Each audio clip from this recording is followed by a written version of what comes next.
পাহাড়ি সব ফুল তাদের নিজস্ব সৌন্দর্য দিয়ে ভরিয়ে তুলেছে পুরো ছাদটাকে। ছাদে গেলে মনটা অনেক বেশি খুশি হয়ে যায়, একবারে মনে হয় রঙিন ফুলের রাজ্যে চলে এসেছি। কি যে সুন্দর লাগে, ছাদের পুরো পরিবেশটা অন্যরকম হয়ে যায়। তার সাথে রয়েছে বিভিন্ন ধরনের সবজি, আর এই সবজিগুলো তো একেবারে ফরমালিন মুক্ত।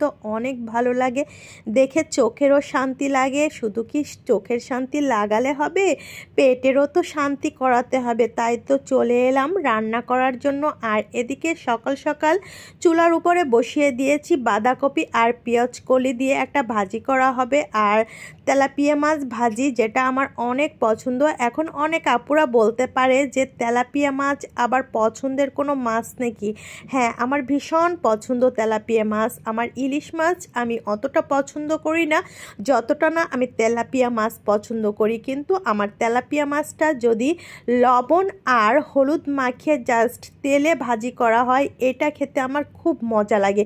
ছোটোবেলায় ঘের থেকে তেলাপিয়া মাছগুলো নিয়ে আসতো, আর আমার মা এভাবে ভাজি করে দিত চুলার পাশে বসে বসে। গরম গরম মাছগুলো আমার খেতে কি যে মজা লাগতো, বিশেষ করে শীতের সিজনে। আর এখন তো আমি বড় হয়ে গেছি, মার করে দেয়া লাগে না, আমিই করে নিই। কিন্তু কই সময় আর কোথায়।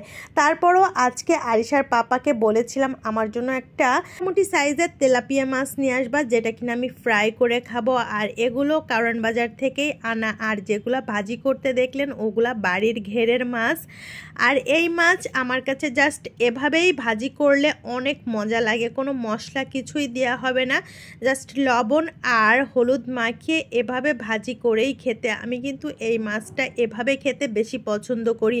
তেলাপিয়া মাছ আমার মতো কেউ যদি পছন্দ করে থাকেন, আমাকে কিন্তু কমেন্টসে জানিয়ে যাবেন। অনেকে আবার বলতে পারে যে ভাই মাছ আর খুঁজে পেল না, তেলাপিয়া মাছ।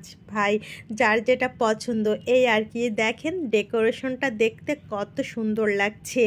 আমি এভাবেই কিন্তু এই যে একটা কাঁচামরিচ আর এই ভাত দিয়েই খেয়ে নিব মাছটা। আর এদিকে চলে এসেছি সন্ধ্যার নাস্তা করার জন্য। শীতকালে অনেক ধরনের সবজিও পাওয়া যায়, এর জন্য শীতকালটা এত ভালো লাগে। আর আরিশার জন্য কিছু চিকেন, ফুলকপি আর আলু, এগুলো একটু ভাজি করে নিয়েছি। আগেই সেদ্ধ করে নিয়েছিলাম, জাস্ট অল্প একটু ভাজি করে একটু সস দিয়ে দিচ্ছি, ও নিজে নিজেই খেয়ে নিবে। এই তো মেয়ের সন্ধ্যার নাস্তা রেডি। আর এদিকে আমি একা যেহেতু বাসায়, তাই একার মতো করে অল্প একটু চা করে নিচ্ছি। আর এই তো চাটা রেডি হয়ে গেল।